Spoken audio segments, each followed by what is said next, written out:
तव्हांखे ॿुधाईंदा हलूं त खिपरो में 20 ॾींहं अॻु अटे जी चकी ताफ़ुर वारे वाक़े जा जवाबदार गिरफ़्तार न थियण ख़िलाफ़ ऑल चकी आटा एसोसिएशन पारां एहतजाज कयो वियो। इन हवाले सां वीडियो लिंक ते मौजूदु आहे असद शाह जी असर।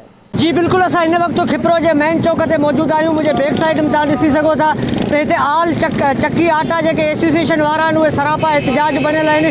हिननि जो चवण है कि 20 ॾींहं गुज़रण बावजूद जो चक्की तां फुर थी हुई उहे जवाबदार पुलिस अञा ताईं गिरफ़्तार नाहे करे सघी। वधीक हिननि मुज़ाहिरीन खां पुछंदासीं त हिननि जो छा चवणु आहे। फुर कई वही है ॾींहुं ॾिठे जो जवाबदार माना ॾिठल वाठल जवाबदारनि के पुलिस अञा गिरफ़्तार कोन कयो आहे।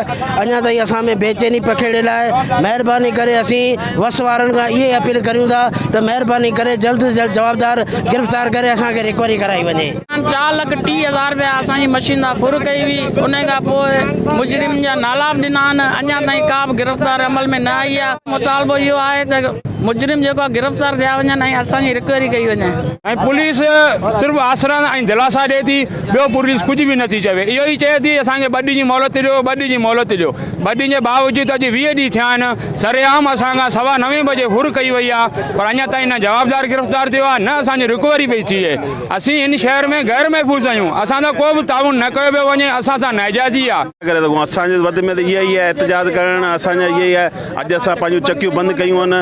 असांजे दस्तानी जवाबदार गिरफ़्तार नथा थियनि तेसिताईं असांजे चकियूं कारोबार पंहिंजो बंदि करे घर वेठा आहियूं। जेसिताईं असांखे को तहफ़ुज़ ॾिनो वञे या को असां लाइ सेटिंग कई वञे, को मसइले खे हल कयो वञे, को असां सां ॻाल्हाइण लाइ तयारु कोन्हे, को इंतिज़ामिया जो माण्हू, को अमलदार जेके आहिनि वॾा वॾा असां सां ॻाल्हाइण लाइ तयारु कोन्हनि, न को अचण लाइ तयारु आहिनि। असीं पंहिंजे पाण खे गैर महफ़ूज़ सम्झूं था इन हिसाब। जी बिल्कुल, मुज़ाहिरीन जूं ॻाल्हियूं ॿुधियूं। हिननि जो चवणु आहे त 20 ॾींहं गुज़रण बावजूद पुलिस अञा ताईं कख बनी बीणू नाहे कयो। हिते मुज़ाहिरीन आला इख़्तियारनि खां मुतालबो कयो आहे त जवाबदारनि खे फ़ौरन गिरफ़्तार करे असांखे तहफ़ुज़ फ़राहम कयो वञे। जी।